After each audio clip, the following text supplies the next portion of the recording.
તો તમારા ઘરને ધન દોલતથી ભરી દેશે। આ વાસ્તુશાસ્ત્રના 40 નિયમ। નંબર 1, પૂજા રૂમની સફાઈ દર શનિવારે જરૂર કરો અને ગંગાજળનો છંટકાવ પણ કરો। નંબર 2, જ્યારે મંદિરની સફાઈ કરો ત્યારે ભગવાનનો ફોટો જમીન ઉપર ન રાખવો જોઈએ। નંબર 3, મંદિરનો દીવો રોજ સાફ કરીને જ પ્રગટાવવો જોઈએ। નંબર 4, પૂજા કર્યા પછી મંદિરને પડદાથી અવશ્ય ઢાંકી દેવું જોઈએ। નંબર 5, પૂજા રૂમમાં પ્રતિદિન એટલે કે દરરોજ એક કપૂર અવશ્ય સળગાવવું જોઈએ। નંબર 6, પૂજામાં શંખનું ખૂબ જ મહત્ત્વ છે, તેથી પૂજા રૂમમાં શંખ અવશ્ય રાખવો જોઈએ।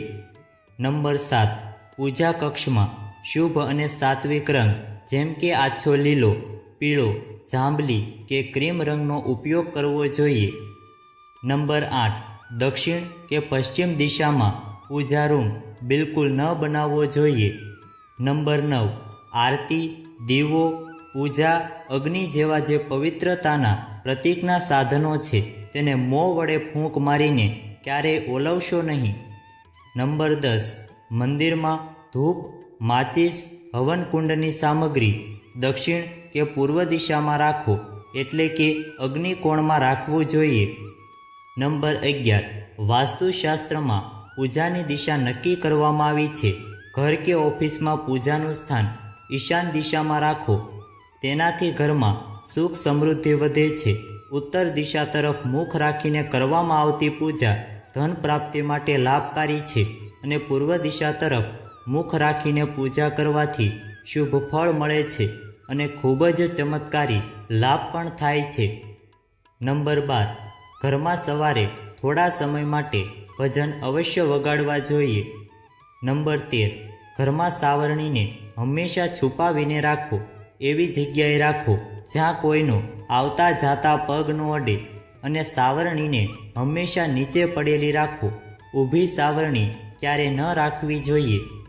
નંબર 14, ઘરમાં બૂટ ચંપલ રાખવા માટે એક નિશ્ચિત જગ્યા બનાવો।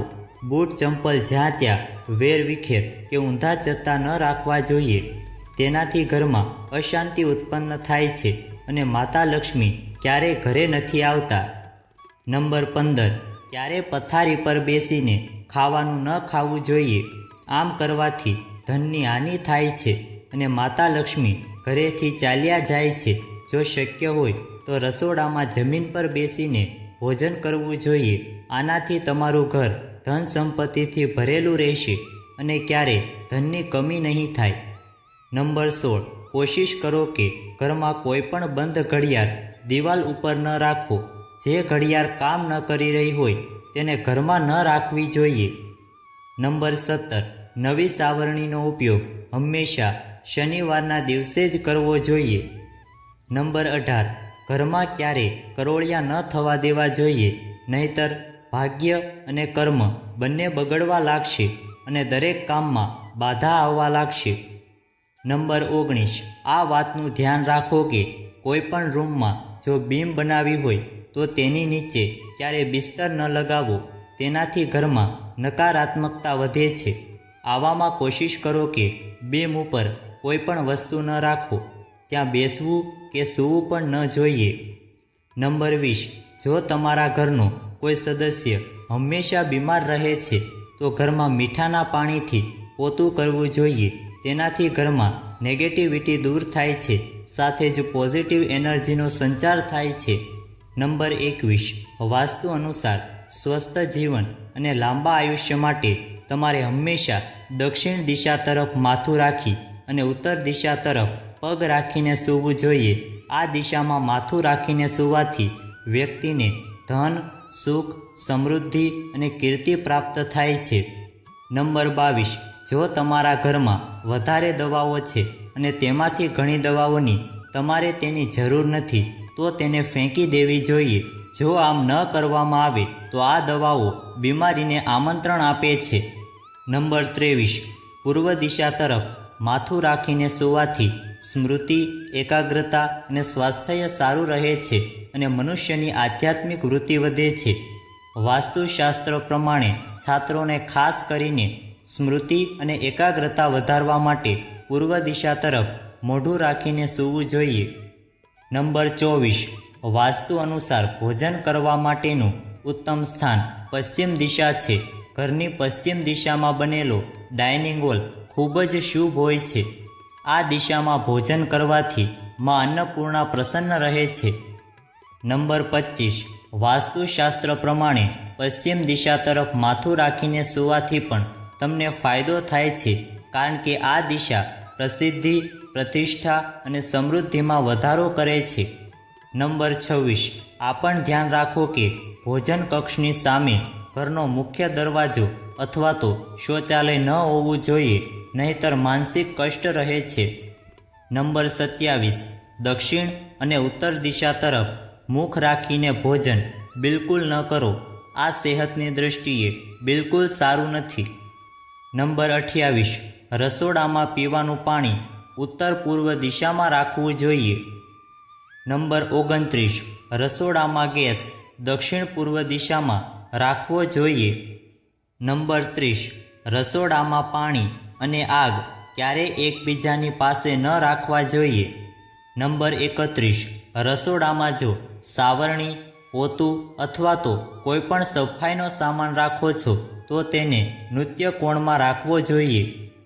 નંબર 32. રસોડામાં કિચન સ્ટેન્ડની ઉપર સુંદર ફળો અને શાકભાજીના ચિત્ર લગાવો. અન્નપૂર્ણા માતાની તસવીર પણ લગાવો. તેનાથી ઘરમાં બરકત બની રહેશે. નંબર 33. કીડી, વંદો, ઉંદર કે અન્ય પ્રકારના જીવજંતુ કિચનમાં ફરતા હોય તો સાવધાન થઈ જાઓ. તે તમારા સ્વાસ્થ્ય અને બરકતને ખાઈ જશે. કિચનને હંમેશા સ્વચ્છ અને સુંદર રાખો. નંબર 34. ભોજન સૌથી પહેલાં અગ્નિને અર્પણ કરો. અગ્નિ દ્વારા પાકેલા અન્ન ઉપર સૌથી પહેલો અધિકાર અગ્નિનો હોય છે. નંબર 35. ભોજન કર્યા પછી થાળીમાં હાથ ક્યારેય ન ધોવા જોઈએ. નંબર 36. ભોજનની થાળીને ક્યારેય પણ જમીન ઉપર ન રાખવી જોઈએ. થાળીને હંમેશા ચટાઈ અથવા તો ટેબલથી સન્માનથી રાખવી જોઈએ, પછી જ ભોજન કરવું જોઈએ. નંબર 37. પિત્તળના વાસણોમાં ભોજન કરો. તાંબાના વાસણમાં પાણી પીવું અત્યંત લાભકારી હોય છે. નંબર 38. રાત્રે ચોખા, દહીં અને સતુનું સેવન કરવાથી દેવી લક્ષ્મીનો અનાદર થાય છે, અતઃ સમૃદ્ધિ ઈચ્છે છે, તથા જે વ્યક્તિઓને આર્થિક કષ્ટ રહે છે તેઓએ આનું સેવન રાતના ભોજનમાં ન કરવું જોઈએ. નંબર 39. રસોડાના નળમાંથી પાણી ટપકવું એ આર્થિક સંકટની નિશાની છે. એટલા માટે જો રસોડાના નળમાંથી પાણી ટપકતું હોય તો તેને જલ્દી જ સારું કરાવી નાખો. નંબર 40. ભોજન કરતાં પહેલાં પૂર્વ દેવતાઓનું આહ્વાન કરવું જોઈએ.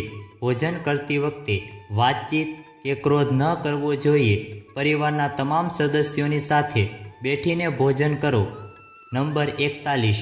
વાસ્તુ અનુસાર જો ઘરમાં વાસ્તુ દોષ હોય તો ઘરમાં અખંડ રામાયણનો પાઠ કરાવવો જોઈએ. સાથે જ ઘરના ઉત્તર પૂર્વ દિશામાં માટીનો એક કલશ રાખો. આ વાતનું ધ્યાન રાખો કે કલશ ખંડિત ન હોવો જોઈએ. જ્યારે રામાયણ સમાપ્ત થઈ જાય ત્યારે કલશનું પાણી તુલસીના કુંડામાં રેડી દો. તેનાથી ઘરમાં વાસ્તુ દોષ દૂર થઈ જાય છે. જો તમને આ વિડીયો પસંદ આવ્યો હોય તો વિડીયોને લાઇક કરજો, ચેનલને પણ સબસ્ક્રાઈબ કરી દેજો અને બાજુમાં આપેલા બેલ આઇકનને પણ પ્રેસ કરી દેજો અને ઓલ ઉપર સિલેક્ટ કરી દેજો, જેથી તમને વિડીયોની નોટિફિકેશન સૌથી પહેલાં મળતી રહે. અને કોમેન્ટ બોક્સમાં જય માતાજી જરૂરથી લખજો. વિડીયોને છેલ્લે સુધી જોવા બદલ આપનો ખૂબ ખૂબ આભાર.